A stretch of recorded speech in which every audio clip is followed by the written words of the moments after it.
आजच्या सभेचे प्रमुख पाहुणे माननीय श्री बजरंग खाडे साहेब यांचा परिचय आपणा सर्वांना राजू पातेरे यांनी आपण करून घेतलेलाच आहे।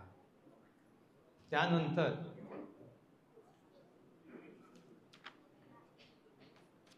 श्री संतोष बगडे, श्री संतोष शांताराम बगडे यांचे शांताराम बगडे हे आपल्या तालुक्यातील मानगाव आणि सुधागड तालुक्यातील एक मोठे सामाजिक कार्यकर्ते होऊन गेले। त्यांचे पुत्र संतोष बगडे हे इन्शुरन्स सेक्टरमध्ये बऱ्याच इंटरनॅशनल कंपन्यांमध्ये डायरेक्टर प्रेसिडेंट या लेवलला काम केलेले आहेत। त्यांना इन्शुरन्स सेक्टरमधला गाढा अनुभव आहे आणि ते सध्या महिंद्रामध्ये इन्शुरन्स हेड क्लेम हेड म्हणून काम करत आहेत। त्यांचे आज आपल्याला पाहुणे म्हणून लाभलेले आहेत। तसेच ह्या ठिकाणी जमलेले कार्यकारी मंडळाचे पदाधिकारी, माजी अध्यक्ष श्री विठ्ठल खेरटकर, सल्लागार, संस्थेचे सर्व सल्लागार, इथे जमलेले सर्व देणगीदार, महिला मंडळ अध्यक्षा वैशाली खेरटकर, विद्यार्थी मित्र, सालाबादप्रमाणे आपण हा शैक्षणिक कार्यक्रम आज विद्यार्थी गुणगौरव सोहळा साजरा करत आहोत। ह्या सोहळ्याचे महत्त्व आहे की आपण 49 वर्षे पूर्ण करून 50व्या वर्षामध्ये सुवर्ण महोत्सवी वर्षाची आपली वाटचाल आहे आणि ही वाटचाल असल्यामुळे हा आजचा दिवस आपला सुवर्ण महोत्सवी वर्षाचा दिवस आहे। सुवर्ण महोत्सवी वर्षाने लिहिण्यासारखा हा दिवस आहे आणि शैक्षणिक कार्यक्रम ज्या संस्थेची 1976 सालीची स्थापना झाली तिचा पाया शैक्षणिक होता। कारण 1976 साली मला वाटतंय आपल्याकडे 5 ते 10% फक्त सुशिक्षित लोक असतील। खाडे साहेब बरोबर ना? 1976 साली 5 ते 10%च्या वर सुशिक्षित लोक नसणार आहेत। कारण मी ठाण्यामध्ये आलो 1972 ला, त्यावेळेला पाहिलेली वस्तू 90 आपल्याकडे मिनिट्स बुक लिहिण्यासाठी त्यावेळेला 6वी 7वी शिकलेले सुद्धा शहरामध्ये राहणारे लोक नव्हते। अशा वेळेला ह्या सुधागड तालुका संघटनेची स्थापना करणारे संस्थापक अध्यक्ष श्री मांढरे साहेब, श्री दाजी भुजाबा दगडे, शंकर दगडे त्यांचे पुत्र, मी अभिमानाने नाव घेईल ते दत्तात्रय पोळेकर यांनी मला वाटते शेवटच्या क्षणापर्यंत त्यांचा श्वास आहे तो शेवटच्या क्षणापर्यंत मरेपर्यंत त्यांनी या संस्थेमध्ये सातत्याने काम केले आणि त्यांनी या संस्थेला सभागृह निधी, छोटे का होईना सभागृह असावे असा त्यांचा ध्यास हा अजून सुद्धा त्यांचा आवाज आम्हाला येतोय। प्रत्येक वेळा ओरडत असायचे सभागृह घ्या म्हणून। तर सांगायचं म्हणजे या संस्थेने शैक्षणिक कामासाठीच या संस्थेचा जन्म झालेला आहे। सुरुवातीला गावाकडचे रस्ते, पाण्याची सोय, एसटी गाडी जाणं येणं वगैरे हे सरकार दरबारी आपण प्रयत्न करत होतो। परंतु आता सरकार दरबारी संस्थेच्या पत्रकाला मला वाटतं केराची टोपली दिली जाते। कारण सरकार दरबारी आता जी कामे होतात ते त्या पक्षाचे पुढारी आणि त्यांच्याशिवाय कोणाला कोणाची डाल शिजत नाही हे आपल्याला माहितीच आहे। आज आपण काही एसटी बस स्थानकसाठी प्रताप सरनाईक साहेब मंत्री त्यांच्याकडे प्रयत्न केलेले आहेतच। त्याबद्दल आपल्याला आशा आहे ते आपल्याला काहीतरी यातून मार्ग काढतील। बस स्थानकाची व्यवस्था राजू पातेरे आता बजरंग खाडे साहेबांनी सुद्धा आपल्यासमोर मांडलेली आहेच। आपण काही काळ मुलांना वह्या पुस्तके देऊन त्यांना शाळा शिकण्यासाठी प्रोत्साहन करत होतो। माननीय टिळक सरांच्या मार्गदर्शनाखाली आपण 10वीच्या मुलांना मार्गदर्शन वर्ग भरत होतो की परीक्षेचा अभ्यास कसा करावा, परीक्षा पास झाल्यानंतर 10वी नंतर काय करायला पाहिजे हे आपण तालुक्यामध्ये जाऊन मार्गदर्शन वर्ग भरवत होतो वर्षातून एकदा.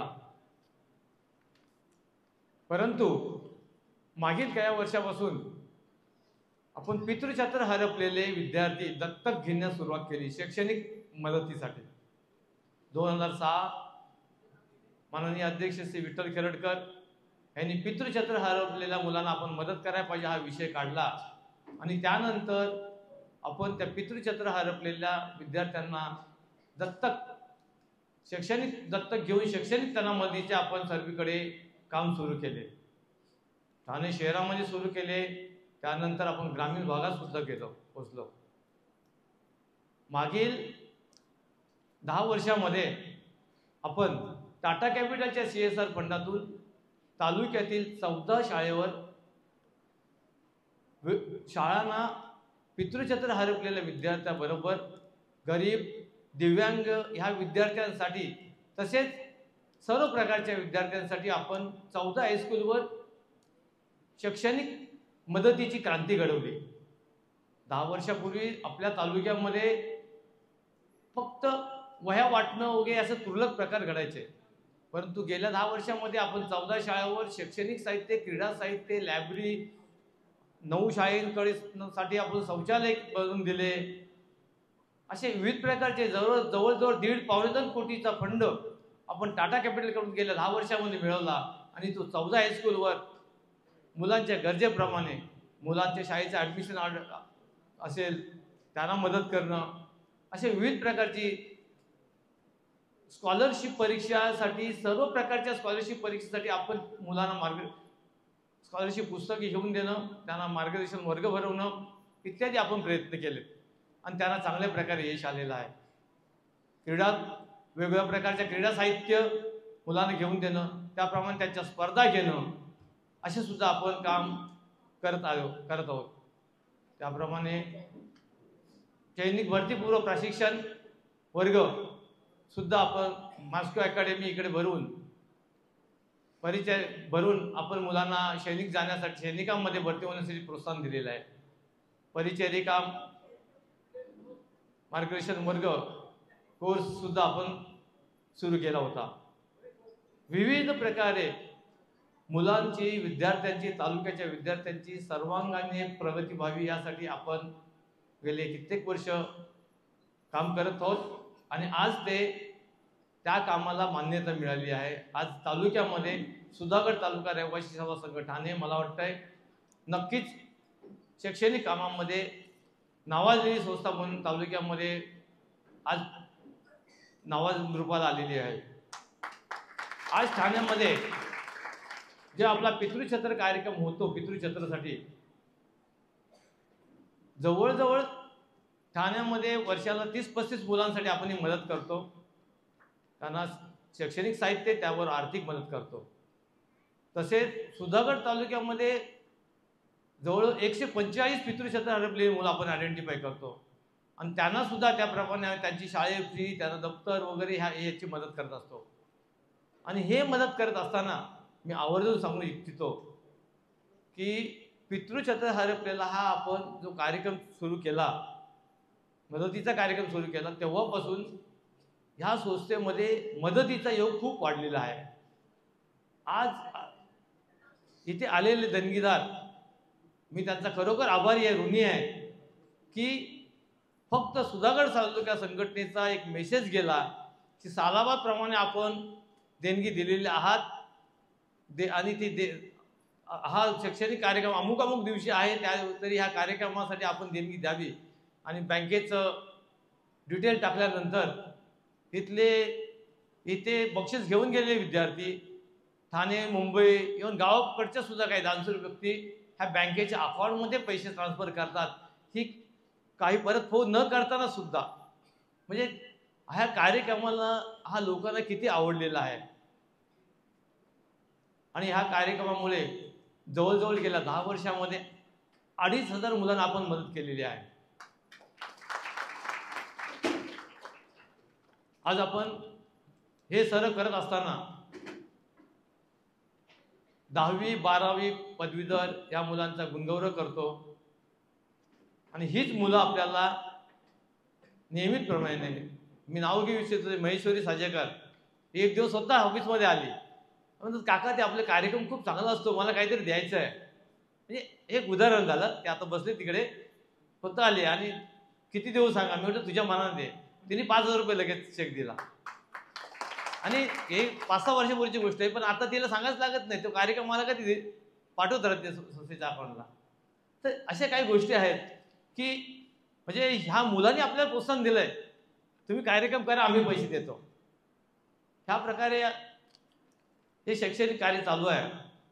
याच्या पुढे जाऊन आता आपल्याला संस्थेला कार्य करायचं आहे की शैक्षणिक मार्गदर्शन, शैक्षणिक, व्यावसायिक आणि नोकरी मार्गदर्शन हा कार्यक्रम आपल्याला जोरात करायचा आहे. कारण आज त्याची गरज आहे.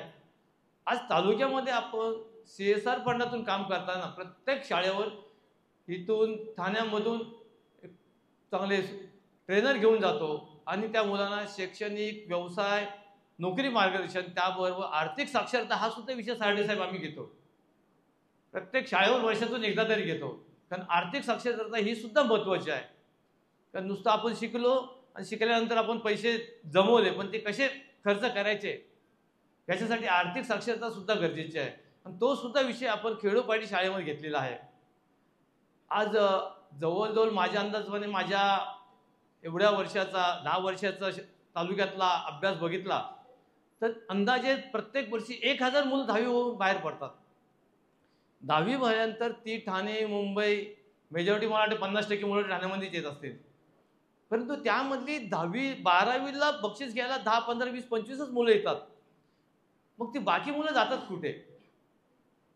ते कुठे अडकतात? पैशामुळे नाहीत का त्यांना मार्गदर्शन नाही. तर प्रत्येक माणूस आहे ना, त्याच्यामध्ये काही ना काहीतरी टॅलेंट आहे. मग त्यांना आपण मार्गदर्शन केलं पाहिजे. आणि हे मार्गदर्शन त्यांना होत नाही.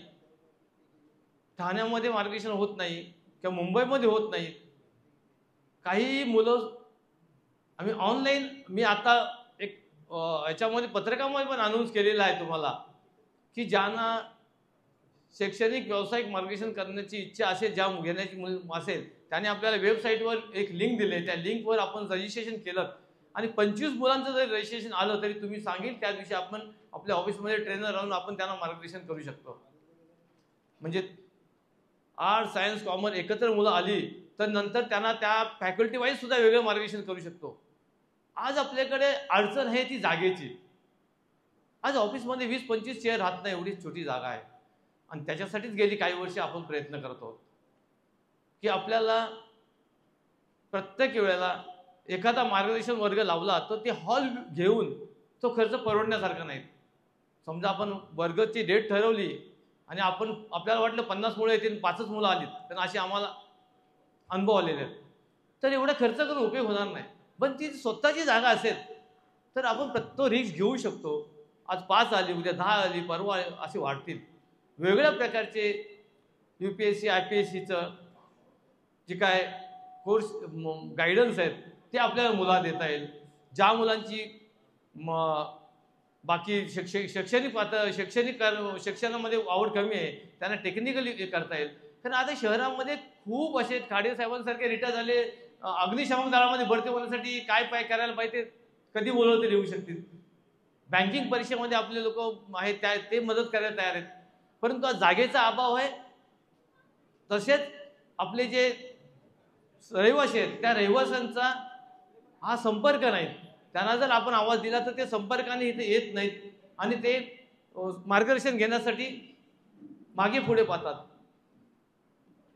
तरी ह्या गोष्टीसाठी एक सभागृहासाठी हे आपल्याला सभागृह असणे गरजेचं आहे आणि त्यासाठी आपलं प्रयत्न चालू आहेत.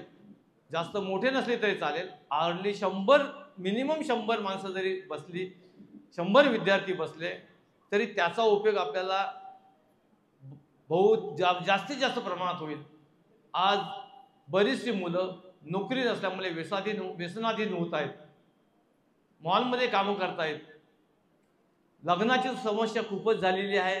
वधूवर सुद्धा आपण चालू केलेलं आहे. तर बरेचसे मुलांची लग्न होत नाहीत. कुटुंब व्यवस्थेमध्ये एकच मूल पाहिजे म्हणून आपली कुटुंब व्यवस्था ढासळलेली आहे. आणि ढासळलेल्या कुटुंब व्यवस्थेमध्ये आपण समाज व्यवस्था जरी चांगली ठेवली तरी कुटुंबामधून मुलांची सांस्कृतिक वाढ हे होते ती समाजामध्ये सुद्धा होते. तर आपण एकत्र समाज म्हणून एकत्र येऊन समाज जर आपण एकत्र राहिलो तर आपली कुटुंब व्यवस्था आता किती एकत्र होईल हे मी सांगू शकत नाही. पण जर आपण समाज एकत्र राहिलो तर आपल्या मुलांना आपण संस्कार घडवू शकतो. आणि यासाठी मी इथं बसलेल्या सर्व लोकांना आवाहन करत आहे की सभागृहासाठी आपल्या ऐपतीप्रमाणे आपण मदत करावी. आणि सुधागड तालुका रहिवासी सेवा संघ ठाणे, नुसतं ठाणे म्हणत नाही, सुधागड तालुका रहिवासी सेवा संघ ठाणे उपनगर मिळून, कारण ठाणे मेन ठिकाण आहे आणि त्याचे हे एक केंद्र काहीतरी आपले सभागृह व्हावे अशी मी सर्वांना अध्यक्ष या नात्याने आणि कार्यकारी मंडळाच्या नात्याने मी सर्वांना विनंती करतो आणि माझा 2 शब्द पूर्ण करतो.